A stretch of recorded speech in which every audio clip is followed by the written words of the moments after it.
तरफ जा रहा है। आज हमारा देश जा रहा है भाई भाई का दुश्मन है, हिंदू मुस्लिम का दुश्मन है। क्यों? क्योंकि भारतीय जनता पार्टी ने इतनी गंद फैला रखी है इस सियासत में कि मैं क्या कहूँ आपसे। आज हमारे युवा जो है वो निराश है। आज हमारे युवाओं के पास रोजगार नहीं है। आज हमारे युवाओं के पास, पढ़े लिखे युवाओं के पास डिग्रीज तो है लेकिन रोजगार नहीं है। मुझे बताइए क्यों? क्योंकि जम्मू कश्मीर में इस वक्त सब कुछ उथल-पुथल हो रहा है। जी हाँ, और लोगों की बात करें, खासतौर पर युवाओं की बात करें तो युवा काफ़ी ज़्यादा परेशान है। अगर वो प्रदर्शन करने के लिए निकलते हैं तो प्रदर्शन करने से भी उनको मना किया जाता है और गिरफ्तार कर लिया जाता है। और भी कई सारे मुद्दे हैं जम्मू कश्मीर में, इन सब पर बातचीत करने के लिए हमारे साथ मौजूद हैं सोशल एक्टिविस्ट ऋषि किलम जी, जो अक्सर जनता की आवाज़ जो जनता की आवाज़ है उसे उठाते हैं और कहीं न कहीं उनकी जो दबी हुई आवाज़ें हैं उनको उठाने की कोशिश करते हैं। तो चलिए इनसे बातचीत कर लेते हैं कि अब किस मुद्दे पर ये हमारे साथ जुड़े हैं, क्या कुछ इनका कहना है।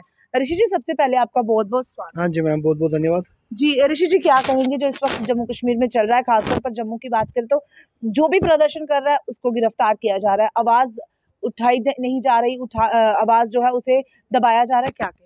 बड़े अफसोस की बात है, खासकर आपको तो पता ही होगा कि जिस देश का एक होम मिनिस्टर तड़ीपार हो, अमित शाह जी की मैं बात कर रहा हूँ, जिस देश का होम मिनिस्टर तड़ीपार हो, उस देश की सरकार कैसे चलेगी? मुझे बताइए, लॉ एंड ऑर्डर क्या होगा, गवर्नमेंट क्या होगी, एलजी सरकार क्या होगी? एलजी को भी पता है कि हमारा होम मिनिस्टर तड़ीपार है, तो नेचुरली हम भी गुंडाराज करेंगे।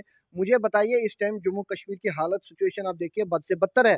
भारतीय जनता पार्टी ने हिंदू मुस्लिम, मुस्लिम हिंदू को लड़वा रहे आपस में, कुछ वोट बैंकों के लिए, कुछ अपने सियासत की कुर्सियों के लिए आप हिंदू मुस्लिम कर रहे हैं। तरफ जा रहा है। आज हमारा देश जा रहा है भाई भाई का दुश्मन है, हिंदू मुस्लिम का दुश्मन है। क्यों? क्योंकि भारतीय जनता पार्टी ने इतनी गंद फैला रखी है इस सियासत में कि मैं क्या कहूँ आपसे। आज हमारे युवा जो है वो निराश है। आज हमारे युवाओं के पास रोजगार नहीं है। आज हमारे युवाओं के पास, पढ़े लिखे युवाओं के पास डिग्रीज तो है लेकिन रोजगार नहीं है। मुझे बताइए क्यों? क्योंकि एक प्रधानमंत्री नरेंद्र मोदी जी, जो कि एक जुमलेबाज आदमी है, बड़े दावे करते हैं कि इस देश को मैं काफी आगे लेके जाऊंगा। मुझे बताइए कहाँ लेके गए हमारे देश को? आज हमारे देश की कंडीशन आप देखिए, आज हमारे युवा पीढ़ी देखिए, आज हमारे कश्मीर के युवा देखिए, जम्मू के कुछ पत्थर उठा रहे हैं, कुछ आतंकवाद की तरफ जा रहे हैं, कुछ ड्रग्स की तरफ जा रहे हैं, सिर्फ भारतीय जनता पार्टी की खोखले दावों की वजह से। मैं सिर्फ इधर यहाँ पे आपको कहना चाहता हूँ, भारतीय जनता पार्टी जितनी दोषी है उतनी पिछली सरकारें भी रही है दोषी, खासकर नेशनल कॉन्फ्रेंस और पीडीपी, जिनका बहुत बड़ा अहम रोल है नेशनल कॉन्फ्रेंस के। क्योंकि अगर नेशनल कॉन्फ्रेंस ने उस टाइम जो युवाओं को जॉब मिली, अगर उस टाइम उन्होंने कुछ ऐसा प्रावधान रखा होता, आज हमारे एलजी साहब 2019 के पिछले जॉब्स विड्रा नहीं करते, आज हमारे गुज्जर बकरवाल टारगेट नहीं बनते, आज सारे आम बुलडोजर लेके उनके घर नहीं तोड़ते। क्यों? क्योंकि इन्होंने एक कानून जो बना था, पिछला सिस्टम वो खोखला था। इसीलिए आज भारतीय जनता पार्टी मनमानी कर रही है, ताकि जो जमीनें हैं वो ग्रैब करके, ताकि जो गरीब जहाँ रह रहे हैं, गुजर बकरवाल जहाँ रह रहे हैं, वो जमीनें उनसे छीन के बड़े पूंजीपतियों को देंगे, ताकि वहां पे इंडस्ट्रीज खोल सके, बड़े बड़े इंडस्ट्रीज को बेचेंगे, जो इनके गुंडे लीडर्स हैं उनको देंगे। आखिरकार कहाँ की तरफ हमारा जम्मू कश्मीर जा रहा है? हमारे कश्मीरी पंडित आज सड़कों पे है, कश्मीरी पंडितों के लिए कोई सुनवाई नहीं है। कश्मीरी पंडितों को अगर आज रोजगार मिला था, जो जॉब पैकेज, मनमोहन सिंह जी की देन में, आज जगती के फ्लैट से मनमोहन सिंह जी की देन में। बीजेपी ने क्या किया? भारतीय जनता पार्टी ने क्या किया? जिस तरह से हमारे देश के प्रधानमंत्री मन की बात कहते हैं, आज आपने भी अपने मन की बात कह दी है, लेकिन आम जनता जब मन की बात कहता है तो उसे एंटी नेशनल भी कहा जाता है। इस पर क्या कहेंगे आप? इस जम्मू कश्मीर में, यूटी में, आज के डेट में अगर कोई भी लीडर, अपोजिशन लीडर हो, युवा हो, या कोई भी एक कर्मचारी जो एजुटेशन डेली वेजर्स हो, एसपीओज हो, वो अगर प्रदर्शन करते हैं तो उनको हिरासत में लेते, या तो उन पर टैग लगा देते हैं एंटी नेशनल, या तो उनको प्रेशराइज किया। कोई लीडर अगर कुछ एक्टिविटी करता है उस पर टैग लगाते हैं, उसको एनआईए की जांच लगा देते हैं, कोई जांच लगा देते हैं, कोई एजेंसी पीछे कर देते हैं। आखिरकार कब तक चलेगा? पुलिस डिपार्टमेंट देख लीजिए, हर एक जगह देखिए। हालांकि अभी आपने एडमिनिस्ट्रेशन की काफी ज्यादा पोल खोली है, जिस तरह से आपने तड़ी पार जैसा शब्द भी इस्तेमाल किया है, तो आपको डर नहीं लगता? मैम, अगर हम डरते रहेंगे फिर हम, हमारे युवाओं का क्या होगा? हमारे जम्मू कश्मीर रियासत का जो यूटी है, इसे उनका क्या होगा? मुझे बताइए, किसी ना किसी को तो सामने आना है। मेरी तरह काफी सारे सोशल एक्टिविस्ट आगे हैं जो बोल रहे हैं, लेकिन किसी को आप अंदर कर रहे हैं, किसी पे एजेंसीज लगा रहे हैं, किसी पे प्रेशराइज कर रहे हैं। ऐसी बात नहीं है मैं अकेला बोल रहा हूँ, मेरी तरह काफी सारे नौजवान हैं जो बोल रहे हैं, जो सामने आ रहे हैं, चाहे कश्मीर से आए, चाहे डोडा किश्तवाड़ से आए, चाहे जम्मू से आए, लेकिन उनको कहीं ना कहीं भारतीय जनता पार्टी की प्लानिंग है उनको दबाने की, भारतीय जनता पार्टी के लीडर्स की प्लानिंग है उनको दबाने की। भारतीय जनता पार्टी चाहते हैं कि हमारे खिलाफ कोई ना बोले, जो हमारे खिलाफ बोलेगा उसको हम अंदर करेंगे। भारतीय जनता पार्टी की यही एक पॉलिसी है। बीएसएफ सीएसएफ की बात की जाए, स्टूडेंट्स की, तो पिछले साल की अगर बात करें तो आपने उनको काफी ज्यादा समर्थन किया था।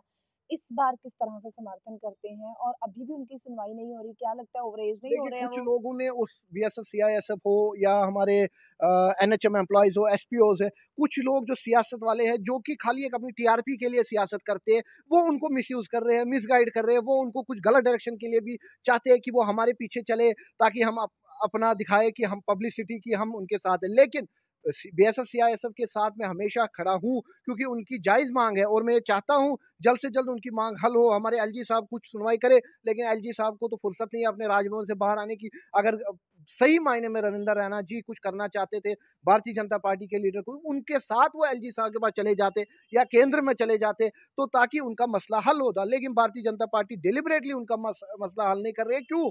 क्योंकि इलेक्शन की वजह से भारतीय जनता पार्टी चाहती है इलेक्शन जिस दिन नजदीक होगा, उस दिन वोट बैंक के लिए हम ये डिक्लेयर कर देंगे, हाँ जी हमने उनको पक्का कर दिया या उनके लिए कुछ किया। भारतीय जनता जी। पार्टी सिर्फ तो अपनी क्या ये इंतज़ार कर रहे ये हैं डेली भारतीय जनता, वेजर्स के लिए भी बिल्कुल, और बिल्कुल एसपीओ, डेली वेजेस, मैं उन सबको बताना चाहता हूँ, आपकी भर्ती होगी, आपके लिए कुछ ना कुछ होगा, लेकिन कब होगा? जब इलेक्शन होगा। इलेक्शन से पहले कुछ नहीं होगा। आप सड़कों पे चिल्लाते रहो, कुछ कोई सुनवाई नहीं, क्योंकि भारतीय जनता पार्टी की ये पॉलिसी है, इलेक्शन से पहले हम ये मुद्दा उठाएँगे और हम उनको पक्का करेंगे या उनके लिए कुछ काम करेंगे, वरना तब तक कोई सुनवाई नहीं है। और उसमें भी सिलेक्शन हो रही है। मुझे बताइए किस डिपार्टमेंट को करना है, किसको नहीं? मुझे बताइए 2019 की पोस्टें इन्होंने विड्रा की, आखिरकार क्यों?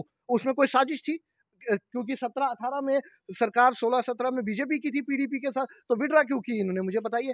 जानबूझ के, ताकि इलेक्शन से पहले लॉलीपॉप देंगे, 50,000 हमने वो वैकेंसीज निकाली, 20,000 वैकेंसीज निकाली। ये इनका सिर्फ एक पॉलिटिकल स्टंट है, इलेक्शन को जीतने के लिए इनको। और कश्मीर में देखना करारी हार भारतीय जनता पार्टी की होगी, और जम्मू प्रोविंस में भी भारतीय जनता पार्टी की करारी हाल होगी। हालाँकि आप सोशली वर्क करते हैं, लेकिन वही बात की जाए, कई सारे नेताओं के साथ बातचीत हुई है डिलिमिटेशन कमीशन को लेकर, रिपोर्ट को लेकर आपका क्या कहना है? मैम देखिए, डिलिमिटेशन कमीशन की रिपोर्ट डिलिमिटेशन जब वो टीम आई थी बाहर से, मुझे भी इनविटेशन था, मैं अपनी टीम के साथ वहाँ गया। मैंने सबसे पहले उनको माइनॉरिटीज़ के लिए, एससी एसटी के लिए, कश्मीरी पंडितों के लिए मैंने कहा हर जगह 2-2 सीटें हमें होनी चाहिए। कम से कम तो आपको मिली? मैम कश्मीरी पंडितों की मैं बात कर रहा हूँ, उनके लिए मैंने 2 सीटों की माँग रखी थी कश्मीर में, तो लेकिन नहीं, अनंतनाग में नहीं, हब्बा कदल में नहीं, कहीं भी नहीं। ये कश्मीरी पंडित समाज को समझ आना चाहिए कि इनके साथ क्या पॉलिटिक्स हुई है। एससी एसटी के लिए मैंने माँग की, नहीं मिली। अब ये स्टंट, इनका पॉलिटिकल स्टैंड ये है कि हम गुजर बकर वालों को टारगेट कर रहे हैं कि हम शेड्यूल ट्राइब के लिए रिजर्वेशन रखेंगे, शेड्यूल कास्ट के लिए ये खाली एक पॉलिटिक्स है। मुझे बताइए, अगर आपको रखना है फिर ओपन रखिए, अगर आपको किसी को नहीं देना है ओपन रखिए, जनरल सबके लिए। क्यों आप कर रहे हैं ये एसटी, ये एससी, ओबीसी? इसका मतलब आप लोगों को बांट रहे हो धर्म के साथ। शेड्यूल कास्ट, माइनॉरिटीज का क्या सोच रहे हैं? मुझे बताइए, माइनॉरिटीज के लिए कोई कुछ क्यों नहीं कह रहा है? आप मुझे बताइए, आपने पंडितों के लिए क्या सोचा है? जिन पंडितों ने आपको साथ दिया पिछले इलेक्शन में, लेकिन आपने क्या किया उनके साथ? मैं उन जो कश्मीरी पंडित रिप्रेजेंटेटिव भारतीय जनता पार्टी में है, उनसे कहना चाहता हूँ, अपने समाज को खराब मत करो। जो गुजर बकरवाल समाज भारतीय जनता पार्टी में, उनसे कहना चाहता हूँ, अपनी समाज को खराब मत करो। आप ये देखिए गुजर बकरवालों का हाल क्या है वहाँ पे रूपनगर जाके। मुझे बताइए क्या किया था उन्होंने इनके लिए? मुझे बताइए इनके साथ क्या किया था उन्होंने? एकदम बुलडोजर लगा के सब कुछ हटा दिया। ये इसलिए क्योंकि इन्होंने जिनको वो अलॉटमेंट की, उनके साथ क्या सांठगांठ थी इनकी, या इनको अगर पता था कि हमने गुजर बकरवाल यहाँ रह रहे, तो इन्होंने कैसे अलॉटमेंट किया? पहले इन्होंने अलॉटमेंट 130 फैमिलीज को अगर किया, तो उससे पहले भारतीय जनता पार्टी को ये नहीं पता था, या जेडीए को, कि वहाँ पे लोग बस रहे हैं, उनके साथ पहले हम कंप्रोमाइज करेंगे, उनके साथ पहले हम बात करेंगे, लेकिन आपने पहले ही अलॉटमेंट, इसका मतलब ये पहले ही साजिश चल रही थी। आखिर में आप क्या कहना चाहेंगे? आखिर में आपकी चैनल के माध्यम से यही कहना चाहता हूँ लोगों को कि आपके पास इस टाइम एक हथियार है, वो है वोट। आने वाले इलेक्शन में आप उसी कैंडिडेट को वोट दीजिए जिसने आपका साथ दिया, जिसने आपकी आवाज़ उठाई, जिसने एडमिनिस्ट्रेशन, पार्लियामेंट, असेंबली में आपकी आवाज़ उठाई।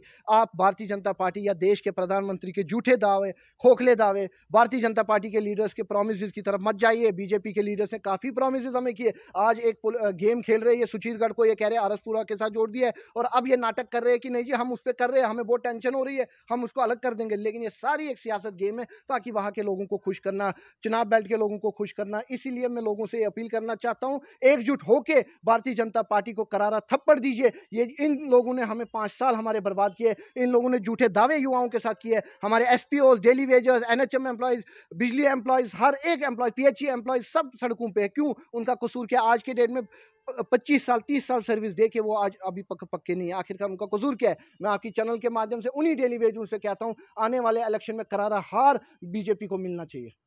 तो इस वक्त हमारे साथ बातचीत करने के लिए मौजूद थे सोशल एक्टिविस्ट ऋषि किलम जी, जो काफ़ी गुस्से में, काफ़ी रोष में हैं और इनका साफ तौर पर कहना है कि आने वाले इलेक्शंस में अब भारतीय जनता पार्टी को पता चल जाना चाहिए कि जनता में कितना दम है। आपको क्या लगता है, भारतीय जनता पार्टी सही कार्य कर रही है या गलत? वैसे तो सबको ही पता है कि वो कैसा काम कर रही है, लेकिन आप अपनी राय ज़रूर रखें और ऐसे ही अपडेट के लिए जुड़े रहिए श्री न्यूज़ के साथ। तब तक के लिए मुझे वंदना हंस मलकाइन को दीजिए इजाज़त। नमस्कार। ऋषि जी, मैं इसको अच्छा बनवाऊंगी। अच्छा समझते हो, जैसे वो ट्यूनिंग आती है बीच में, ये वो क्या हो गया?